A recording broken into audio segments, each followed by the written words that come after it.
short stay at the house. Okay, so today's Rambam is about responsibility. That's today's thing. When you do something, you have to take responsibility. In the times of the Rambam, most people believed that your fate, not only your physical fate, but if you're going to be righteous, you're going to be mean, you're going to be nice, is all decided by the day you're born. There's no way of changing it. And the Rambam today goes at length that this is not true, that one of the fundamental beliefs of Judaism is that we have free choice and we can decide the way we want to behave. And therefore, if we misbehave, it's our fault. And just like it's our fault if we misbehave, also we have the power to fix ourselves. So the Rambam says, a person has permission. He has the power to do whatever and think and act and feel however he wants. If he wants to be good, he can move himself towards that direction. If he wants to do the opposite, he can move himself to the bad directions. This is what it says in the Torah in the first parasha, Bereshis. It says, Hashem tells the angels that Adam Arisha, Adam and Chava, they have a special power that nobody besides them have, which is free choice. And therefore, because they have a chance to do bad, therefore we can't have them living forever. That's what Hashem says. We can do it? Because Hashem didn't let Adam and Chava eat from the tree of life, because then they will live forever. Because they have the power of free choice and they can choose bad. You shouldn't think, the Rambam says, what the tipshe means, the stupid people in the nations, and many dumb, I don't know exactly how you would say it, Gomei, it says in Hebrew, of the Jews, that Hashem decides when someone is born if he will be a tzaddik, a righteous person, or a rasha, a wicked person. It's not true. Every single person has the power to be as great as Moses and as evil as the worst Jew until the times of the Rambam, which was the Rambam, a wicked king. You can be a wise man by learning a lot, even if you're born with a low IQ. You can learn very hard and be very wise. Or you could be not wise. You could be a very giving person, a very stingy person.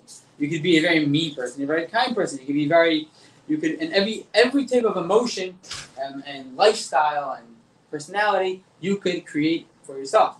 There's not one way that you can be stuck, not one type of personality that you're going to be stuck with forever. There is nothing that you're born with, any genetic experience that will force you to act or feel a certain way. You can always change it. This is what it says in Yirmiyah, in Jeremiah, Mipi Elyon, which means from Hashem, no bad can come, and no good, which means it's up to you. So instead of being busy with trying to figure out how to make money or how to be famous or all these crazy things people want to do, which that has you have no control over that, put your focus and energy in actually what you are responsible for, which is the way you act and in between good, and you choose between good and bad.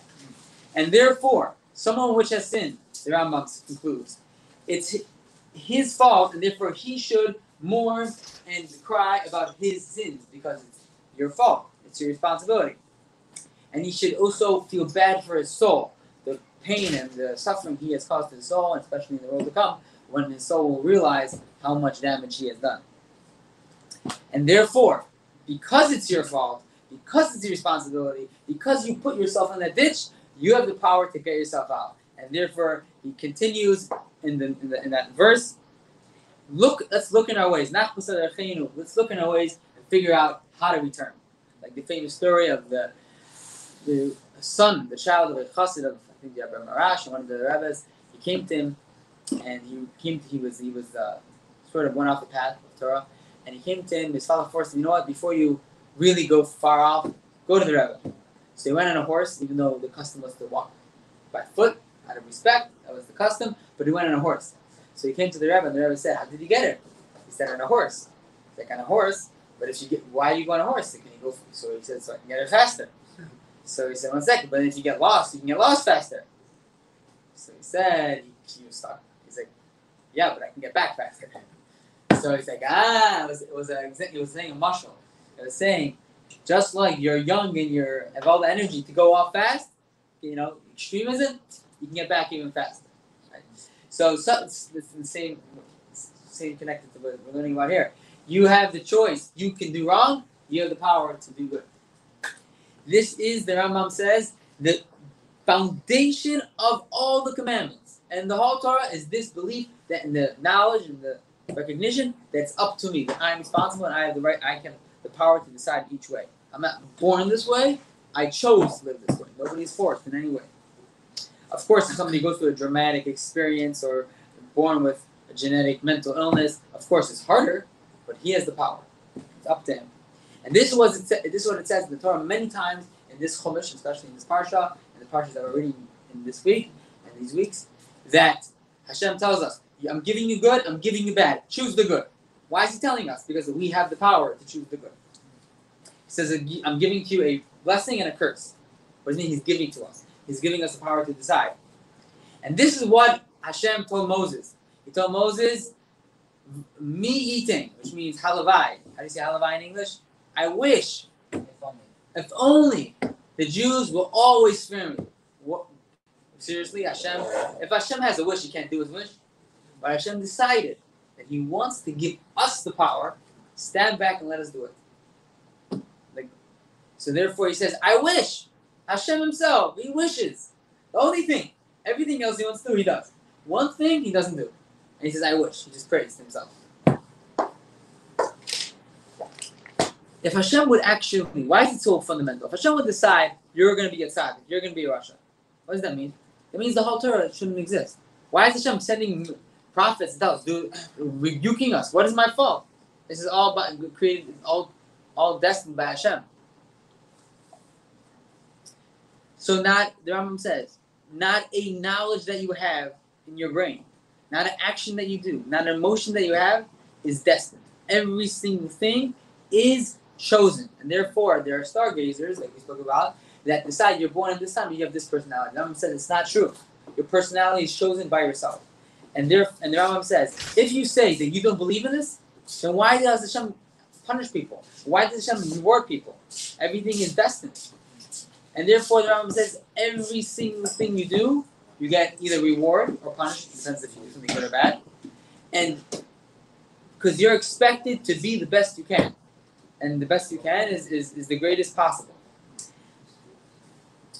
Now, the famous question. 1 second. If Hashem controls everything, how can I decide? So first of all, Hashem controls everything, and he also gave you the power to choose. But then you're going to ask, 1 second, Hashem knows the future. If he knows the future, then how do I have a free choice? So the Rambam says, this is a very hard question. The Rambam says this question is long, to explain it, is longer than the earth and wider than the sea. It's impossible to explain. But you have to know, the Rambam says, that your actions are in your power. You're going to ask me, Hashem knew. So if Hashem knows the future, so how could it be in my power? If Hashem, let's say, if Hashem knows I'm going to put on tefillin tomorrow, then if I put on tefillin, it's not up to me. If he doesn't know, then he doesn't know something. It also can't be. Hashem has to know everything. So that's the question. That's why it's such a deep question. So the Rambam says, we don't know the way Hashem's brain works. For example, one of the things that we don't understand about Hashem, we already went through this before. Hashem doesn't know us because we exist, because if Hashem knows us because we exist, it means because we affect Hashem. Hashem can be affected by us. So Hashem knows about us, he just knows it. He knows it from knowing himself. Because he's the source of everything that happens there, just one knowing of himself, that way he knows everything. But not only that, also Hashem, you can't say Hashem and his knowledge are two things. It's not like us. By us and our knowledge are two things. You have a brain and you have a life force. They're two different, totally different. Every aspect, they're totally different. Your life force is full of energy, full of life. There's no knowledge, intellect over there. Then you have a brain, which is only intellect. Of course, they work together because your intellect tells yourself, which is your life, how to live, what's going on, but they're two different things. By Hashem, you can't say that Hashem and his knowledge are two different things. Even though they definitely are two different things in a certain sense, because what is Hashem? Hashem is the absolute thing, which we have no idea what it is, but something, right? It's an absolute. Knowledge, you know what knowledge is. It's something. I know you, so Hashem knows you. So there's for sure two different things over there. But by Hashem, the knowledge in him is one. So that's what it says in the Rambam. He is the knower. Hashem is the knower. Hashem is the knowing, which he's what he knows, right? Because he knows himself. That's how he knows us. And he's also the intellect. He's also the knowing. He's also the knowledge. So therefore, we can't understand that, obviously, because how is he all of that together? So just like we can't understand that, we can't understand how he knows the future and we still have the power to choose.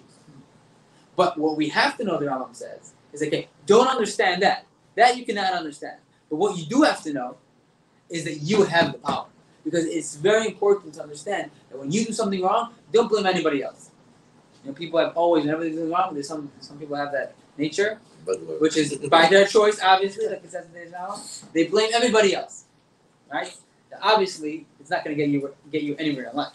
But besides the fact that it's not going to get you anywhere in life, it's not true.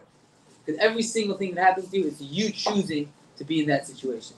Like the famous story of Rabbi Jonathan Sachs, who was in college, and Rebbe inspired him to become a great rabbi. So he was in college when he first met the Rebbe, and the Rebbe said, "What do you do for Judaism in college?" So he started saying to the Rebbe, "Well, in the circumstances I am." So the Rebbe stopped him, unlike usual. The Rebbe said, "What's the line?" The Rebbe said, I might mispronounce it, so I have to check it out. The Rebbe says, "No one puts themselves in the situation you put yourself in that situation." I was like, I think he said that I find myself in. I said the situation I find myself in. So the Rebbe said, no one finds himself in a situation, you put yourself in a situation. Which means there was a big rabbi, he's still alive today, Jonathan Sachs. Yeah, I understood that part. So the Rebbe, he told the Rebbe said, the Rebbe said, what are you doing for Judaism in Cambridge? I understood everything, just as So the Rebbe said, no one finds themselves in a situation, you put yourself in a situation. Oh, yeah. So the point is that there, when you have to know that every single thing in your life is your responsibility. And that is the only way that you will actually regret it, because it's your responsibility. If you don't realize it's your responsibility, you won't regret it. And then step two, you won't fix it. Therefore, especially now, it's coming to Rosh Hashanah, we have to understand that every single thing in our life is in our hands. And everything we did wrong is our fault. And because it's our fault, therefore we have the power to overcome it, just like we made a mistake. We have the same power to fix it up. Right, like the famous line, if you were able to mess up, you can for sure fix it, and therefore we should all fix it. Let me finish up what the Rambam says. The Rambam says that this is what the prophet says. It is from it's from your hands, and it says also in the prophets, you chose this way. And this is what King Solomon says. He says, young teenager, go have fun, but no, you're going to be judged. What did he mean? What's the deep meaning of this verse? It means, go have fun. It means, yes, you have the power to choose, but you're going to be judged. So, you got the power, but you're going to regret. No, not necessary. Make good decisions. Make good decisions. Make good decisions. Everyone have a great night and make good decisions. Their own choice. Think good. How good will be good? Will be good. Yeah.